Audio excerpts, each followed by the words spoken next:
Selamat sore pemirsa, kabar Merah Putih edisi Jumat 13 Juni 2025 hadir menjumpai Anda dengan sejumlah kabar penting dan menarik mengenai kebijakan Presiden Prabowo Subianto dan jajaran kabinetnya. Saya Shena Damayana akan menemani Anda selama 1 jam ke depan. Dan pemirsa, inilah kabar Merah Putih selengkapnya untuk Anda.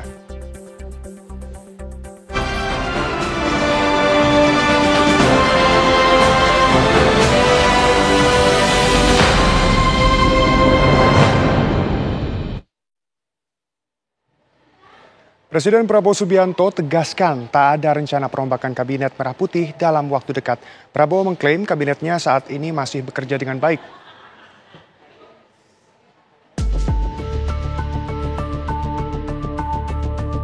Presiden Prabowo Subianto menjawab soal isu rencana perombakan kabinet Merah Putih yang dipimpinnya saat ini.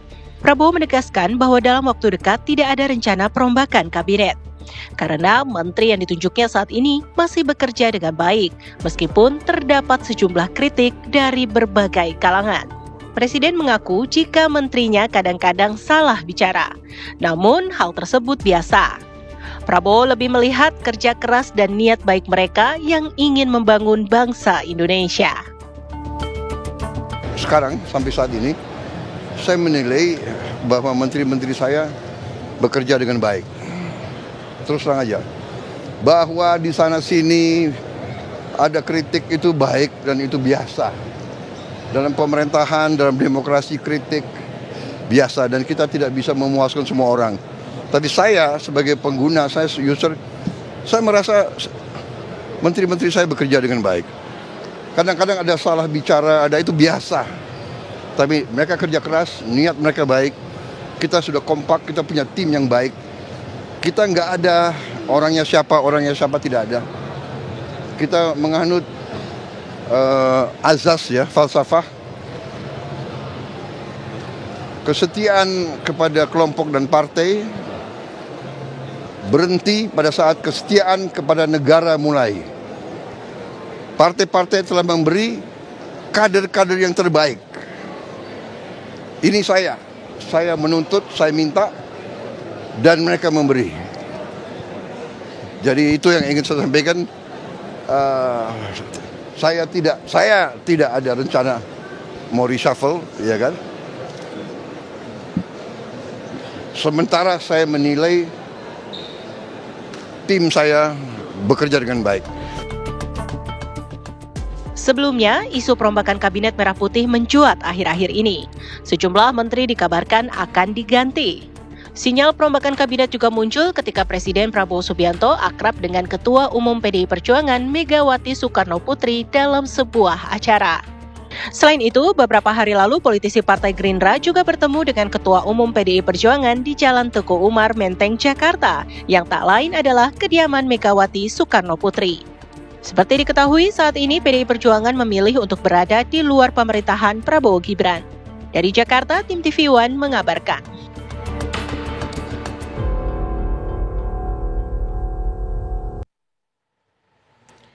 Dalam penutupan konferensi infrastruktur internasional, Presiden Prabowo Subianto mengungkap bahwa pemerintah akan segera memulai pembangunan proyek tanggul raksasa atau Giant Sea Wall di pantai utara Jawa. Proyek tersebut diperkirakan akan menelan anggaran sekitar 165,5 triliun rupiah.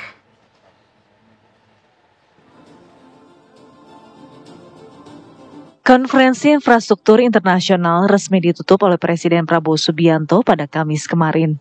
Sekitar 7.000 peserta dari puluhan negara turut berpartisipasi dan sebanyak 17 menteri dan wakil menteri menjadi pembicara dalam forum bergengsi di bidang infrastruktur ini. Dalam penutupannya, secara khusus Presiden Prabowo memuji kinerja Menteri Koordinator Bidang Infrastruktur dan Pembangunan Kewilayahan Agus Harimurti Yudhoyono atau AHY. AHY dinilai mampu menerjemahkan arahan dan petunjuk mengenai pembangunan infrastruktur Indonesia. Dan terima kasih atas penyelenggaraan dan pengaturan yang baik dan tertib. Juga terima kasih atas sambutan Saudara Menko, karena memang sudah lengkap sebetulnya, tidak perlu panjang lebar keynote address saya. Sudah lengkap kan yang beliau sampaikan. Tapi saya senang karena berarti saya tidak salah pilih Menko Infrastruktur.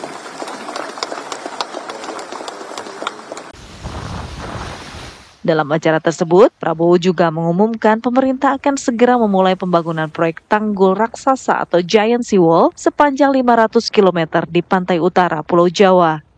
Anggaran yang dibutuhkan untuk pembangunan Giant Seawall mencapai 80 miliar dolar Amerika atau 165,5 triliun rupiah. Untuk itu pemerintah pusat berencana patungan dengan pemerintah Provinsi DKI Jakarta untuk mewujudkannya. Tim TV One mengabarkan. Selanjutnya, dimohon berkenan yang terhormat Presiden Republik Indonesia untuk berfoto bersama. Presiden Prabowo Subianto resmi menaikkan gaji hakim di seluruh Indonesia hingga 280%. Prabowo menegaskan Indonesia butuh hakim yang tidak bisa dibeli. Presiden Prabowo Subianto resmi menaikkan gaji seluruh hakim di Indonesia. Prabowo bahkan tak segan mengurangi postur anggaran dari TNI dan Polri untuk gaji hakim. Hal ini Prabowo sampaikan pada acara pengukuhan 1.451 hakim di Gedung Mahkamah Agung Jakarta. Menurut Prabowo, percuma kita memiliki polisi dan tentara hebat jika koruptor lolos di pengadilan.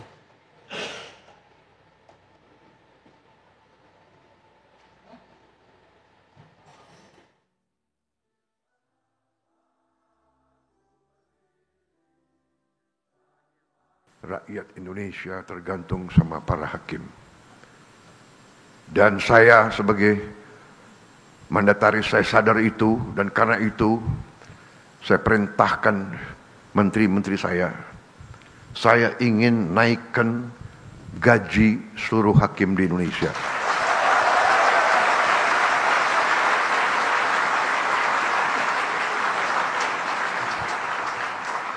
Cari uangnya. Enaknya jadi presiden tuh tinggal perintah-perintah. Yang pusing menteri-menteri. Terutama menteri keuangan. Saya minta dinaikkan. Datang ke saya, segini Pak, kurang.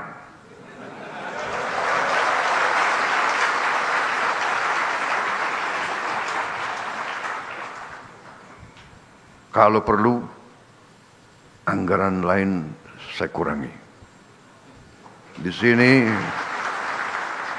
sini ada Panglima TNI dan ada Kapolri. Kalau perlu anggaran TNI dan Kapolri saya kurangi.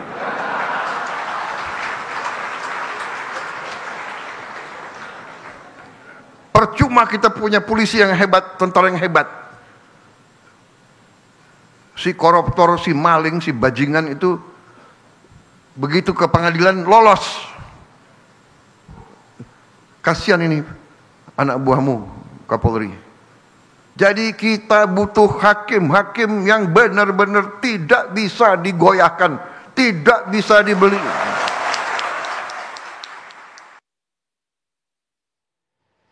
Pemirsa, Indonesia dan Singapura sepakat menandatangani 3 Memorandum of Understanding atau MOU di kantor Kementerian ESDM Jakarta. MOU tersebut sebagai langkah awal untuk memperkuat kerjasama strategis di bidang energi hijau, khususnya perdagangan listrik yang bersih.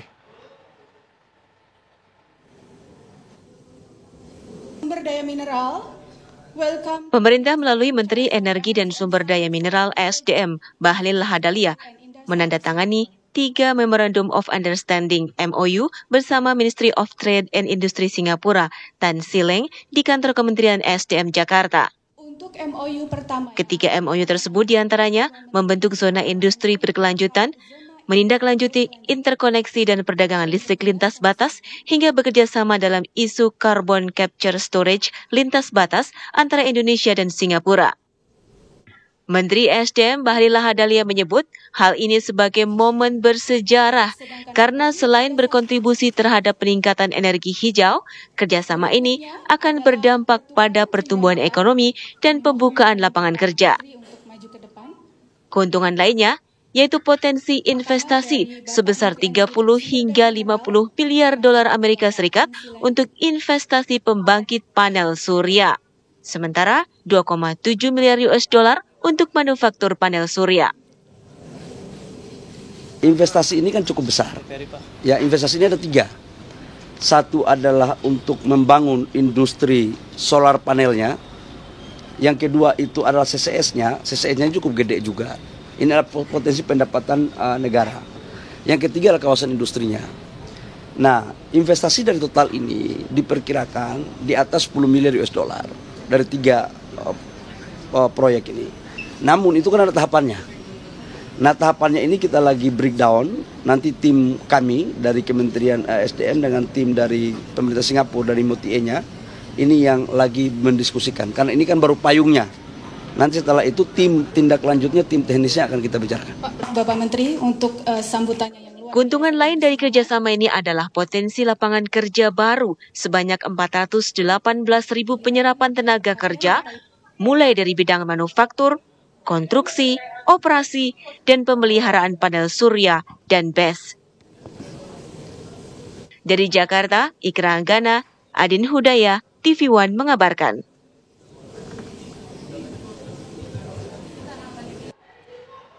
Pemirsa, Presiden Prabowo Subianto menerima sambungan telepon dari Presiden Amerika Donald Trump.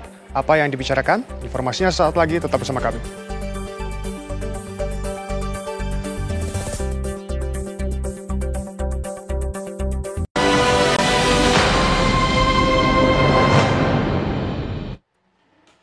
Pemirsa, Presiden Prabowo Subianto menerima sambungan telepon dari Presiden Amerika Serikat Donald Trump pada Kamis malam 12 Juni 2025.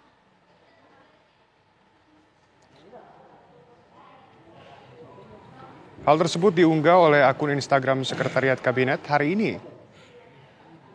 Dalam keterangannya, akun sekretariat.kabinet mengungkapkan jika kedua pemimpin saling menanyakan kabar serta perkembangan terkini, baik di Amerika maupun di Indonesia. Dalam percakapan selama hampir 15 menit tersebut, Presiden Prabowo sekali lagi menyampaikan ucapan selamat kepada Presiden Trump atas terpilihnya kembali Donald Trump menjadi Presiden Amerika.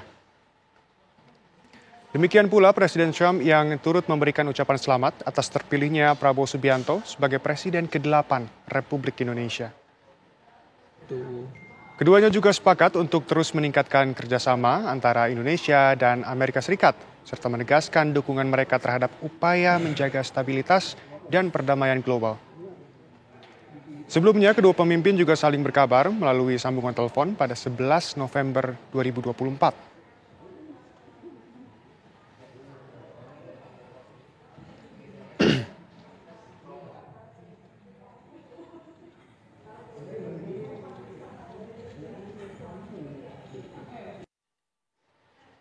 Kabar gembira bagi warga Jakarta yang mendambakan udara bersih di ruang publik. Gubernur Jakarta Pramono Anung kembali menegaskan komitmennya untuk kawasan tanpa rokok. Pramono menekankan peraturan ini bukanlah larangan merokok secara menyeluruh, melainkan pembatasan ketat aktivitas merokok di tempat-tempat umum yang padat pengunjung.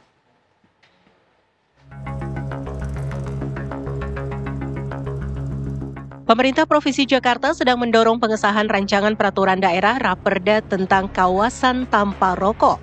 Pemerintah Provinsi melalui Dinas Kesehatan dan Panitia Khusus Pansus DPRD Jakarta sedang memfinalisasi Raperda Kawasan Tanpa Rokok KTR. Dalam draft awal KTR telah memuat daftar sanksi tegas bagi para pelanggar, termasuk denda bagi individu yang nekat merokok di kawasan tanpa rokok. Ancaman denda administrasi berupa uang sebesar Rp250.000 menanti atau bahkan sanksi kerja sosial. Gubernur Jakarta Pramono Anung menyatakan saat ini detail nominal denda bagi para pelanggar masih dalam pembahasan. Namun ia menjelaskan kebijakan ini bukan berarti melarang total warga untuk merokok, melainkan pembatasan ketat aktivitas merokok di tempat-tempat umum yang padat pengunjung. Karena ini perda masih dalam pembahasan, angkanya belum tahu berapa yang akan dikenakan. Tetapi secara prinsip, teman-teman pada waktu itu juga melihat bahwa saya sudah memberikan tanggapan terhadap usulan perda rokok tersebut. Perda rokok itu bukan berarti nggak boleh merokok, bukan. orang tapi tidak bisa merokok di tempat-tempat publik yang banyak orang. Akan disediakan fasilitas orang untuk merokok. Di negara-negara maju pun sekarang semuanya sudah mengatur seperti itu. Bahkan di negara maju yang udara terbuka begini ada tempat-tempat yang tidak boleh orang merokok.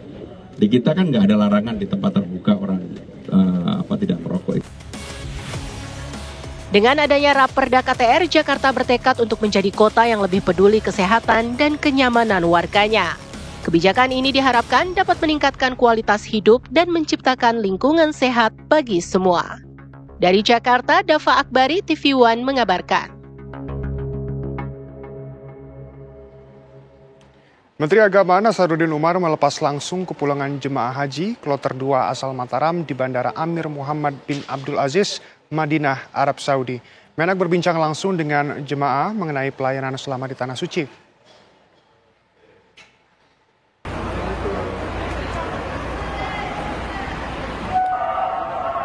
Menteri Agama Nasaruddin Umar menyempatkan diri melepas kepulangan jemaah haji kloter 2 asal Mataram, Nusa Tenggara Barat.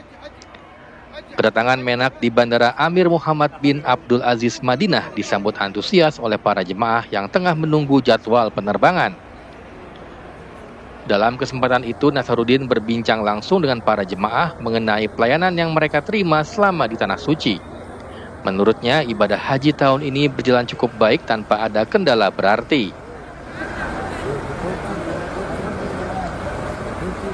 Kita merasakan sendiri, berkali-kali juga saya melakukan ibadah haji, ini paling tertib. Jamaah haji kita ini tidak ada campur baur dengan orang-orang yang tidak punya nusuk, ya kan? Maka itu jalanan-jalanan menjadi mending. Ya, kemah, airnya lancar. Dulu kadang-kadang airnya habis, ya. Nah sekarang ini air melimpah, kemudian juga makanan juga, ya. Memang ada ya 1-2 orang terlambat itu karena mungkin kemacetan jalan, itu biasa lah. Tahun-tahun lalu juga terjadi dan jamaah-jamaah negara lain juga terjadi. Ya bagi saya adalah semuanya normal saja, ya. Meski secara umum pelaksanaan ibadah haji tahun ini berjalan lancar, Menteri Agama tetap meminta maaf kepada para jemaah jika mereka merasa ada kekurangan yang dirasakan selama di Tanah Suci. Dari Madinah, Arab Saudi, Eriko Wardewantoro, TV One mengabarkan.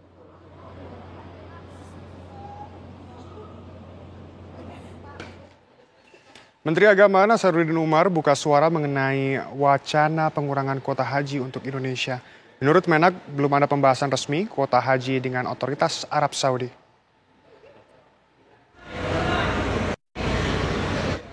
Di tengah fase pemulangan jemaah haji, beredar kabar bahwa pemerintah Arab Saudi memangkas kuota haji untuk Indonesia. Disebutkan pemangkasan kuota haji sebesar 50% diterapkan pada musim haji 2026. Kabar ini tentu membuat resah calon jemaah haji Indonesia yang masih dalam waktu tunggu. Menteri Agama Nasaruddin Umar mengaku tak pernah mendengar wacana pengurangan kuota haji hingga 50% pada penyelenggaraan ibadah haji berikutnya. Menteri lagi ramai kan soal isu kuota 50% akan dihilangkan tahun depan. Ada komentar terkait itu Pak, untuk biar nggak ada keresahan Pak bagi masyarakat? Saya nggak pernah dengarkan. Ya, berapa kali kami rapat nggak pernah mendengarkan isu itu, ya. Karena kita kan sebagai resmi, ya, selaku Menteri Agama dan juga sebagai Amirul Hajj, kami tidak pernah mendengarkan isu itu. Ya. Tapi kalau mungkin teman-teman yang lain mendengarkan, saya sendiri nggak pernah. Hubungan kita dengan pemerintah Saudi Arabia selalu saya katakan sangat baik. Ya. Kuota haji 2026? Ya belum. Ya, nanti akan diumumkan pada waktunya. Ya. Menak meminta publik tidak menyebarkan narasi yang menyesatkan yang bisa memicu keresahan. Kuota haji Indonesia justru cenderung stabil dalam 3 tahun terakhir. Pada tahun 2023, kuota haji sebesar 229.000 orang. Pada tahun 2024 naik menjadi 241.000 jemaah. Sedangkan tahun 2025 mencapai 221.000 jemaah. Dari Madinah, Arab Saudi, Eriko Wardewantoro, TV One mengabarkan.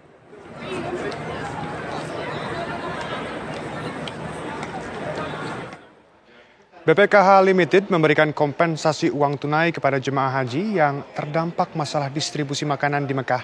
Sekitar 20.000 jemaah menerima kompensasi berdasarkan jumlah makanan yang tidak mereka terima.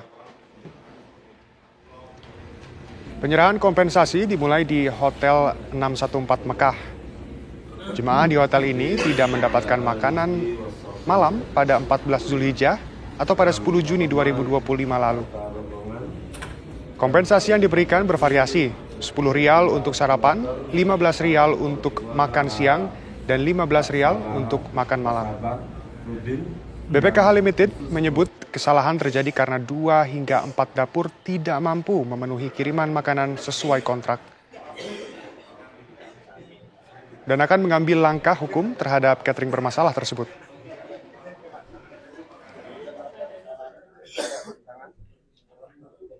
Memberikan kompensasi kepada jamaah haji yang tanggal 14 dan 15 Zulhijjah kemarin tidak mendapatkan makanan dari panitia. Sebagai kompensasinya kami membagi setiap jamaah setiap kali makan siang dan makan malam kami ganti dengan 15 real dan sarapan yang tidak kebagian kami ganti dengan 10 real. Insya Allah kami akan bertahap kepada hotel-hotel yang lain, kami akan bagikan juga secara langsung kepada jamaah. Namun apabila jamaah tidak ada waktu dan persiapan untuk pulang, kami insya Allah akan kirimkan juga melalui rekening masing-masing. Gubernur Aceh Muzakir Manaf angkat bicara mengenai pengalihan 4 pulau dari wilayah Provinsi Aceh ke bagian dari Provinsi Sumatera Utara. Kabar selengkapnya saat lagi, tetap bersama kami.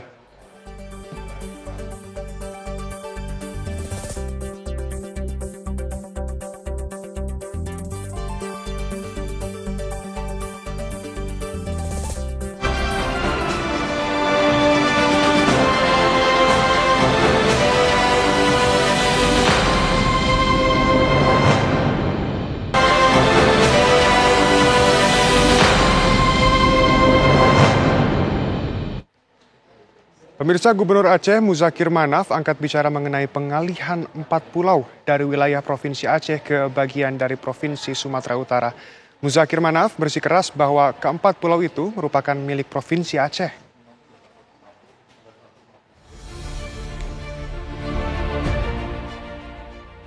Usai menghadiri acara penutupan Konferensi Internasional Infrastruktur di Jakarta Kamis sore, Gubernur Aceh Muzakir Manaf menegaskan 4 pulau yang beralih menjadi bagian dari Provinsi Sumatera Utara tidak tepat.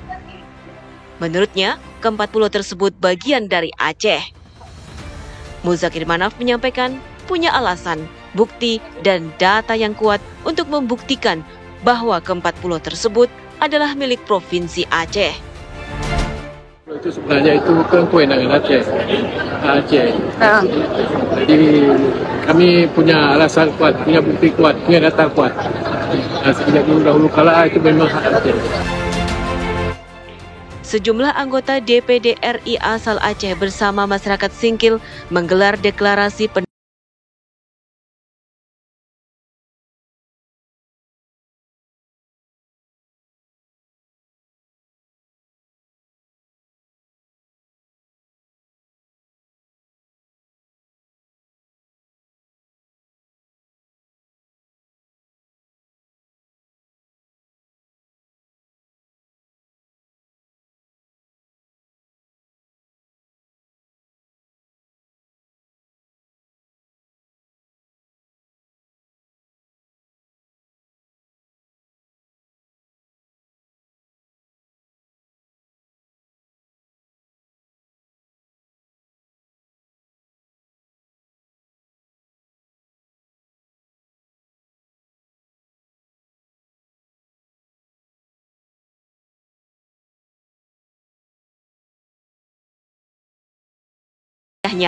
memiliki potensi, baik itu dari segi pariwisata maupun sumber daya alam. Bilang Sumut harus menyerahkan, nggak ada wewenang kami menyerahkan, tidak ada sama sekali wewenang. Tapi kalau mau dibahas sama-sama, makanya saya kemarin Jabat Sumit menjemput kami ke Aceh. Ya kalau kita mau ke Jakarta sama-sama harus ke Jakarta sama-sama membahas lagi, ayo silahkan. Tapi masalah keputusan itu biarlah menjadi keputusan pemerintah pusat. Terus kalaupun ada di dalamnya di situ apapun, kalaupun nanti ataupun sekarang statusnya dimiliki oleh pemerintah Provinsi Sumatera Utara, ataupun kalau nanti tetap dijadikan milik pemerintah Provinsi Sumatera Utara, saya ngajak Provinsi Aceh untuk sama-sama mengelola. Sebelumnya, pemerintah pusat melalui Kementerian Dalam Negeri memutuskan 4 pulau di Aceh masuk ke wilayah Kabupaten Tapanuli Tengah, Sumatera Utara.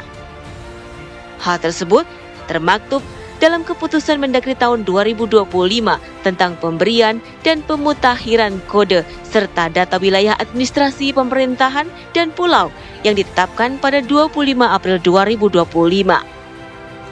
Keempat pulau tersebut adalah Pulau Lipan, Pulau Panjang, Pulau Mangkir Besar, dan Pulau Mangkir Kecil. Pemerintah pusat telah menetapkan 4 pulau tersebut masuk ke wilayah Sumatera Utara berdasarkan batas daratnya. Menteri Dalam Negeri Tito Karnavian juga menjelaskan, penetapan 4 pulau di Aceh yang kini masuk wilayah Sumatera Utara sudah melewati proses panjang dan melibatkan banyak instansi. Yang khusus yang di 4 pulau ini kan sudah lama dari tahun 2007 atau 2008. Ya. Dan itu sudah ada masing-masing berargumen. Dan dari difasilitasi rapat berkali-kali zaman jauh sebelum saya. Rapat berkali-kali melibatkan banyak pihak, ya. Ada 8 instansi tingkat pusat saja selain pemerintah Provinsi Aceh, Provinsi Sumatera Utara, Tapanuli Tengah, Kabupaten Aceh Singkil. Yang kemarin diputuskan itu adalah mengenai penamaan pulau yang harus didaftarkan kepada United Nations. Itu ada badan khusus. Tim TV One mengabarkan.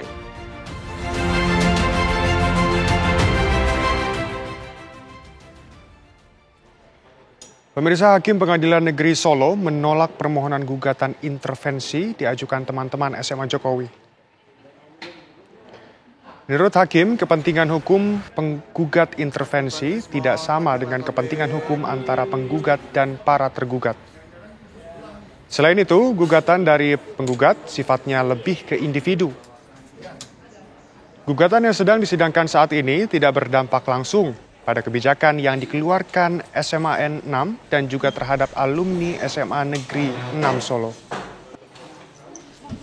Sebelumnya, teman seangkatan Jokowi merasa dirugikan oleh gugatan yang diajukan oleh penggugat, yaitu Muhammad Taufik. Sementara pihak tergugat adalah Joko Widodo, KPU Kota Solo, SMA Negeri 6 Solo, dan Universitas Gadjah Mada, Yogyakarta.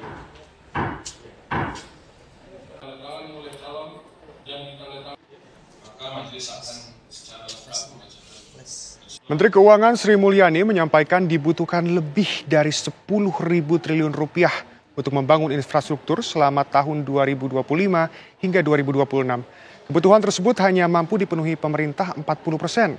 Karena itu pemerintah membutuhkan peran swasta. Berikut pernyataan Menteri Keuangan Sri Mulyani dalam International Conference Infrastructure 2025 di Jakarta. In this case, this conference hopefully is going to provide what is the plan and also the financing need for the infrastructure development in Indonesia. Indonesia as an archipelagic nation with diverse geographic and socio-economic condition, we face urgent need to expand connectivity and also to ensure equitable access to basic infrastructure services. Financing remains a critical constraint. The total infrastructure investment needs for the period of 2025 to 2026 is estimated around $625 billion. The budget, government budget, combined with the local government budget, will cover around 40%. So we definitely facing with this funding gap. Kadin Indonesia kembali menggelar dialog breakfast bersama bidang luar negeri Kadin dan para ketua Kadin dari seluruh Indonesia. Forum ini diselenggarakan oleh Wakil Ketua Umum Koordinator Bidang Luar Negeri Kadin Indonesia, James Riyadi, dan dihadiri juga oleh Wakil Ketua Umum Bidang Organisasi, Taufan Eko Nugroho, yang mewakili Ketua Umum Kadin Indonesia, Anindya Novian Bakri. Pada forum ini, James Riyadi menyoroti pentingnya keterlibatan pengusaha daerah dalam forum-forum internasional, serta perlunya pemerataan informasi terkait kerjasama perdagangan luar negeri. Salah satu langkah strategis ke depan adalah mengupayakan kehadiran minimal satu perwakilan daerah dalam setiap kegiatan internasional yang digelar Kadin. Ini juga berperangan dan lokasinya begitu banyak mengakibatkan lokasinya jauh. Kalau ada, maaf kita teruskan Mbak Joy. Jadi ini perumahan ini menurut saya. Pemirsa, PT Pindad meluncurkan kendaraan listrik taktis pertama di Indonesia, Maung MV3 EV Pandu. Seperti apa penampakannya? Kabar selengkapnya saat lagi, tetap bersama kami.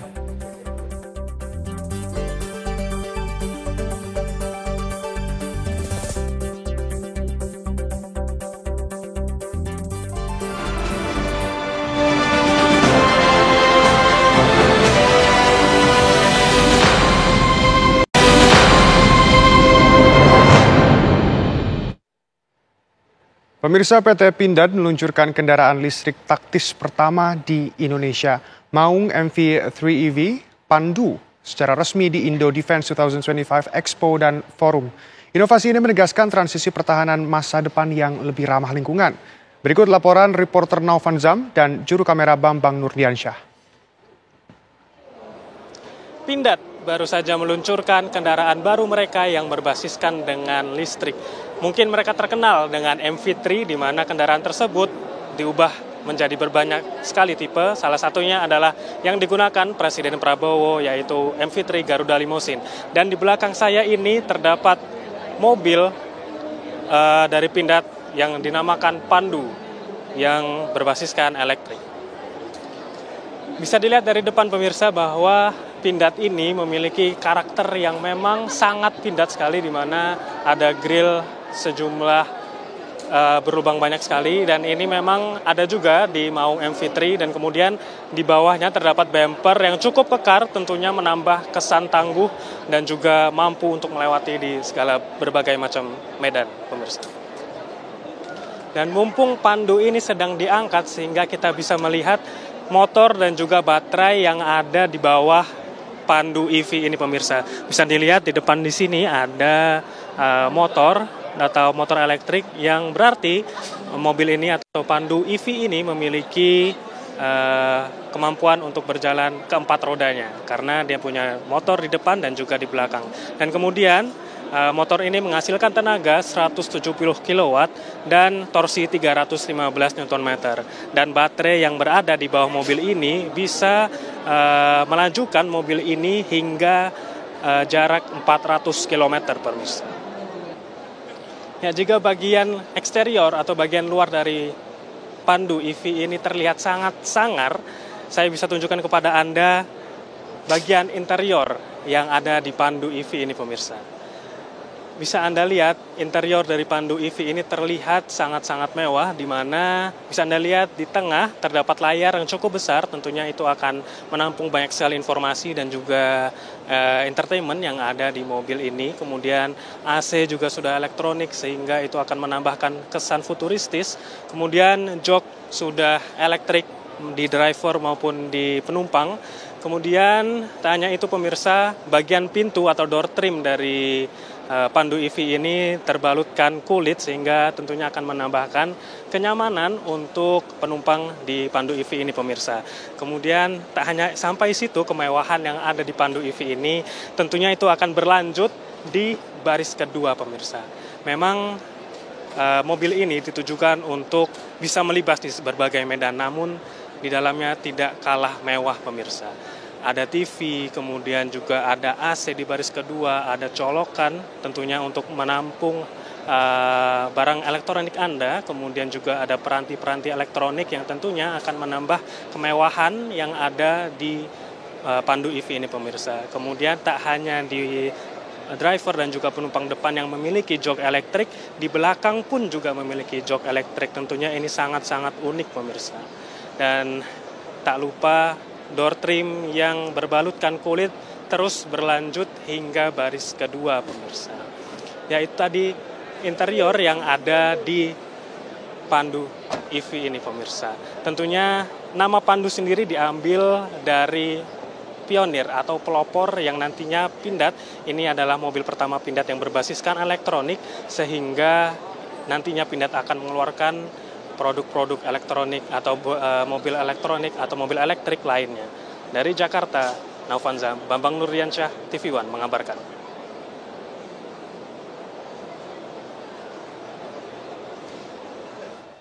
Pemirsa, Menteri Lingkungan Hidup Hanif Faisal Nurrofik menyegel perusahaan pengolahan aki dan ban bekas di Kabupaten Bekasi, Jawa Barat karena mencemari udara dan lingkungan.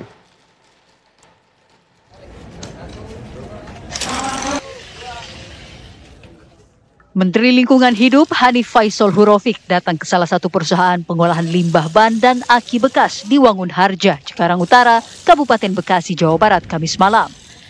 Perusahaan tersebut terindikasi melakukan kegiatan yang mencemari udara dan lingkungan berupa limbah bahan berbahaya dan beracun atau B3. Tim dari Kementerian LH kemudian menyusuri lokasi pabrik pengolahan limbah tersebut. Mereka kemudian menemukan sejumlah pekerja asing yang sedang bekerja namun tidak bisa berbahasa Indonesia. Hal ini menyebabkan tim kesulitan berkomunikasi. 我不知道啊，就现在就我们两个。Kamu bisa tunjukkan izin kerja kamu mana? 在办公室吗？在办公室啊。在办公室。在办公室。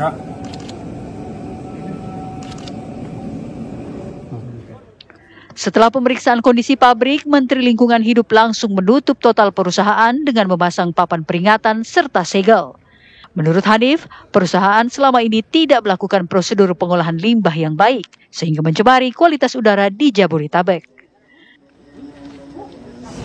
Kita indikasi berkontribusi terkait dengan pencemaran kualitas udara di Jabodetabek. Ini kalau posisi hidup, kita lihat tadi sarana pembakarannya tidak dilengkapi dengan gas kolektor dan fasilitas untuk penanganan gas buangnya, sehingga dipastikan bahwa kegiatan ini berkontribusi serius melakukan pencemaran di udara Jabodetabek ini, sehingga kita berketetapan untuk menutup total areal ini karena tidak adanya persetujuan lingkungan. Kementerian Lingkungan Hidup akan melakukan pendalaman dalam kasus pencemaran udara dan lingkungan ini. Selain itu, kasus pencemaran lingkungan ini akan diproses hukum hingga ke pengadilan. Dari Bekasi, Jawa Barat, Suryo Daryono, TV One mengabarkan.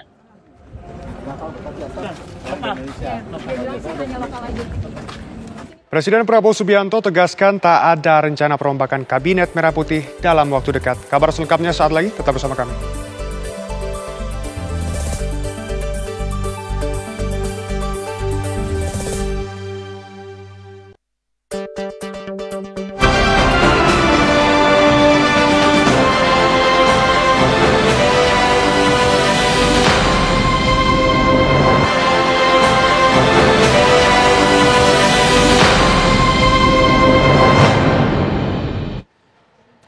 Pemirsa, Presiden Prabowo Subianto tegaskan tak ada rencana perombakan Kabinet Merah Putih dalam waktu dekat. Prabowo mengklaim kabinetnya saat ini masih bekerja dengan baik.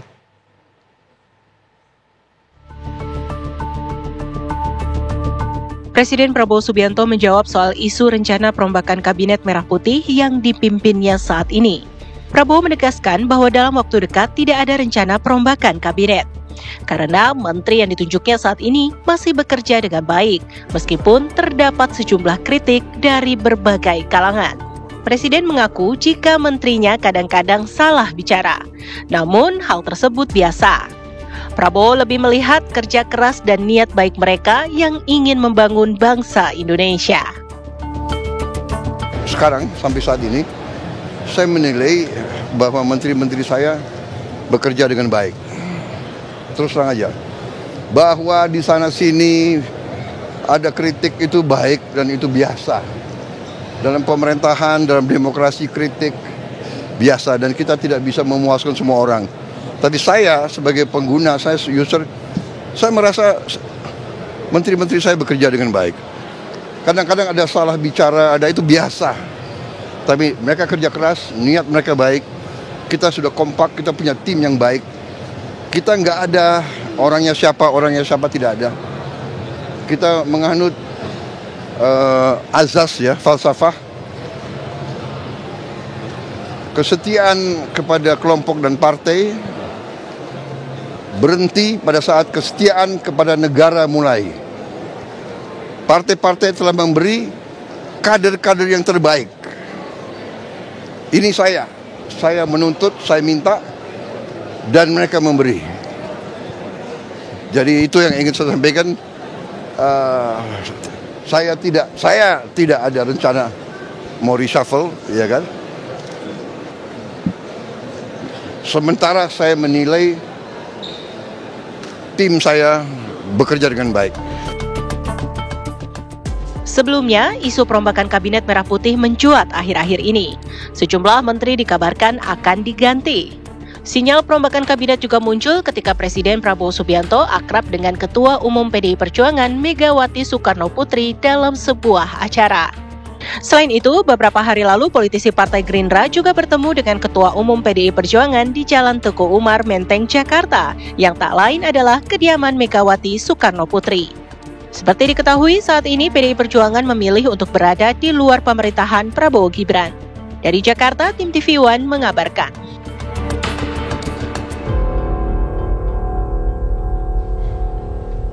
Menteri Pertahanan Syafri Syamsuddin sebagai Ketua Harian Dewan Pertahanan Nasional menggelar silaturahmi dengan para tokoh untuk mensosialisasikan undang-undang tentang pertahanan negara.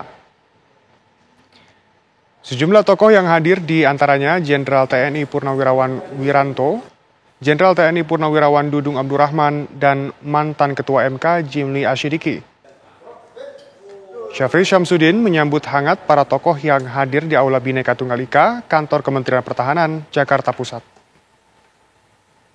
Acara silaturahmi dimulai pukul 10 pagi dan membahas Undang-Undang Nomor 3 Tahun 2002, Pasal 15 Ayat 2. Dalam pasal tersebut disebutkan, Presiden dibantu oleh Dewan Pertahanan Nasional, DPN, dalam menetapkan kebijakan umum pertahanan negara. Menhan juga menggelar diskusi bersama para akademisi, mantan Panglima TNI, dan pakar hukum yang hadir untuk menggali masukan strategis terkait peran DPN ke depan.